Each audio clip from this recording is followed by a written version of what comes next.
Hi,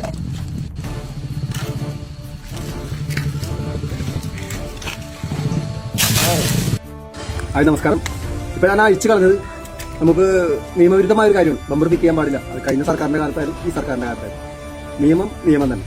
അപ്പോൾ ഓൾട്രേഷനൊക്കെ കുറച്ചാവാം എന്ന് പറഞ്ഞതുകൊണ്ട് മാത്രം അത് വെച്ചതാണ്. പക്ഷേ ഈ കഴിഞ്ഞ കാലഘട്ടത്തിലൊന്നും അതിന് ഫൈൻ ഉണ്ടായില്ല. പക്ഷെ ഇപ്പോൾ ആര് ഫോട്ടോ എടുത്തിട്ടാണോ അല്ലെങ്കിൽ സർക്കാരിൻ്റെ തന്നെ പ്രത്യേക ഒളിക്യാമറ സംഘം ഫോട്ടോ എടുത്താണോ എന്നറിയില്ല, നമുക്ക് 5000 രൂപയാണ് ഒരു ബമ്പർ ഫിറ്റ് ചെയ്തതിന് ഫൈൻ വന്നത്. 5000.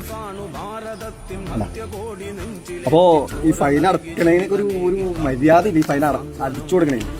നമ്മളും ഈ രണ്ടറ്റം കൂട്ടി മുട്ടിക്കാൻ ഓടുന്നവരാണല്ലോ. ഒളിക്യാമറ ആയാലും എന്തായാലും ഫൈൻ അടച്ചു കൊടുക്കണതിന് ഒരു മര്യാദ ഉണ്ടല്ലോ. ദയവ് ചെയ്ത് ഏതെങ്കിലും MVD ഉദ്യോഗസ്ഥരോ ആരെങ്കിലും കാണുന്നുണ്ടെങ്കിൽ ഈ ഫൈൻ ഒന്ന് കുറച്ച്.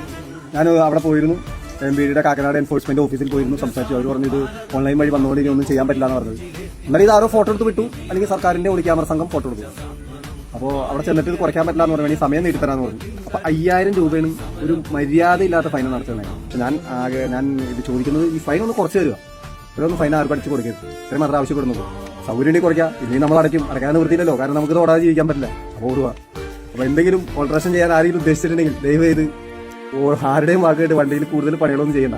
കാരണം ഇതൊക്കെ പിരിച്ച് മേടിച്ചിട്ട് വേണം KSRTCയിൽ ഫ്രീ കൊടുക്കാൻ. അതുകൊണ്ട് ഈ വക പരിപാടിക്ക് ആരും നിൽക്കല്ലേ. ഇപ്പോൾ വണ്ടി എങ്ങനെയാണ് കൊണ്ടുനടക്കുന്നത് അതുപോലെ കൊണ്ടുനടക്കുന്നതായിരിക്കും ഏറ്റവും നല്ലത്. ഒരു സ്ഥലത്ത് ഫ്രീ കൊടുക്കുന്നുണ്ടെങ്കിൽ വേറൊരു സ്ഥലത്ത് നിന്ന് പിടിച്ച് വാങ്ങണം. ആ ഒരു മേഖലയാണ് ഏറ്റവും നല്ല മേഖല ഈ ടാക്സി മേഖല. അതുകൊണ്ട് ടാക്സി ഓടിക്കുന്നവർ ടാക്സി മാത്രം ഓടിക്കുക.